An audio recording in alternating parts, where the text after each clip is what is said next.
primer lugar, ¿qué de humanitario tiene la utilización del hambre como arma de guerra? Un crimen incluido en esta lista, larga lista de crímenes de guerra que así define la Organización de las Naciones Unidas. Es terrible también que en el marco de la realización de la cumbre de los BRICS Plus en Brasil no se haya hecho hasta el momento una mención explícita del genocidio, porque hay que llamar a los problemas como son, y este es un genocidio.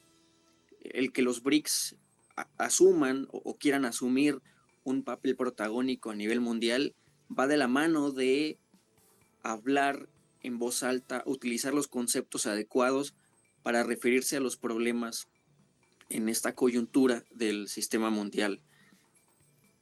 El caso paradigmático que veíamos es Putin no asiste a la cumbre del BRICS por esta denuncia en su contra ante la Corte Penal Internacional. Y al mismo tiempo vemos a personajes como Benjamín Netanyahu, primer ministro de Israel, que también tiene una denuncia ante la Corte Penal, viajando por tercera vez en 6 meses a los Estados Unidos, pasando por el espacio aéreo de muchos países europeos de Occidente, vinculados al G7. Entonces, en ese sentido, vuelvo a decir, el papel que pudiera tener protagónico de BRICS a nivel mundial pasa por reconocer la magnitud y llamar a los problemas humanos a nivel mundial, como es este genocidio, de esa forma, genocidio.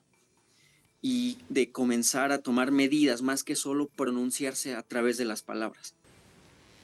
Hace algunos meses, la antropóloga argentina Rita Segato decía: la ley es poder de muerte, en referencia a pues una aproximación que ella hizo sobre este problema humanitario en Gaza y en Palestina en general. En esa entrevista ella se definía como exhumana al afirmar: no quiero pertenecer a esta especie siniestra, genocida. Después de Gaza me queda muy difícil tener optimismo con relación a nuestra especie. Ella decía, respecto a otros genocidios en la historia de la humanidad, lo que pasa en Gaza es algo que está bien documentado y que es transmitido en vivo.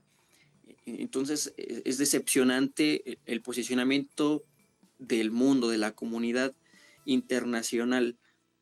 Ahora, también se ha hablado en estos días de un posible cese al fuego, mal llamado cese al fuego, como he reiterado, un cese al fuego que no es ni de cerca la solución que se necesita. El que muchos países del mundo vengan hablando de un reconocimiento o posible reconocimiento al Estado de Palestina tendría que llevarnos a preguntar dos cosas. Primero, ¿de qué serviría que eso suceda? En segundo lugar, ¿qué Estado palestino?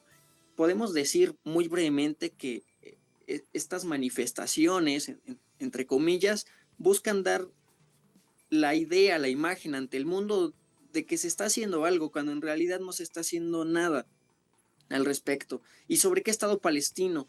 Pensar que que existe la posibilidad seria de crear dos estados sobre la Palestina histórica es un absurdo, porque implicaría reconocer que los bantustanes de Gaza y Cisjordania pueden ser considerados como estados, más aún cuando en mayo de este año el ministro de Finanzas de Israel anunció la mayor expansión colonial en Cisjordania desde 1993 con los fallidos acuerdos de Oslo, con la creación de 20 colonias en la zona.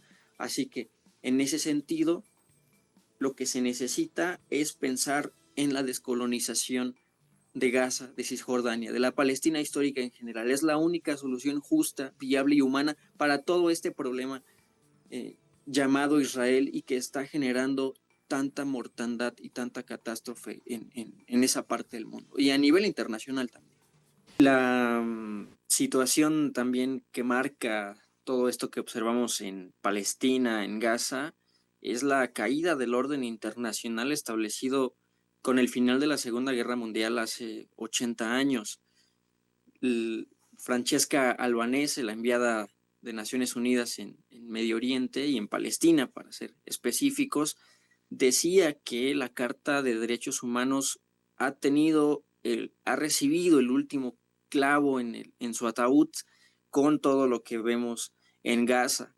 Las Naciones Unidas, no solo en Palestina, sino en el mundo en general, se han visto incapacitadas para actuar. Entonces, esta caída del orden internacional ha venido propiciada también de la mano de Occidente, que ha utilizado de forma ambivalente su propio sistema, sus propios conceptos, sus propias instituciones. Al inicio decía lo problemático de que un primer ministro denunciado ante la Corte Penal Internacional viaje con total impunidad en el mundo para llegar a Estados Unidos, al mismo tiempo que el presidente de Rusia se ve impedido de viajar a los BRICS por la misma situación, pero en condiciones distintas. Uno, insisto, el primer ministro de Israel hace el viaje de forma impune, sin ningún tipo de preocupación por su libertad, de que sea detenido, de que sea sometido a la justicia, y por otra parte un presidente que decide evitar todo tipo de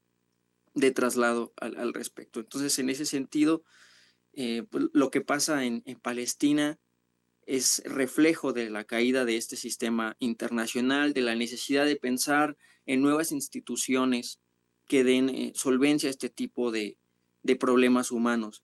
Decía al inicio que si el BRICS Plus quiere tener ese protagonismo, quiere participar de la multipolaridad, tiene que tener contundencia en sus declaraciones y sobre todo en sus acciones a la hora de tomar medidas claras que sean realizables sobre el terreno y que permitan vislumbrar una realidad distinta para el pueblo palestino que está necesitado de justicia y que clama por el final de toda esta ocupación de su territorio.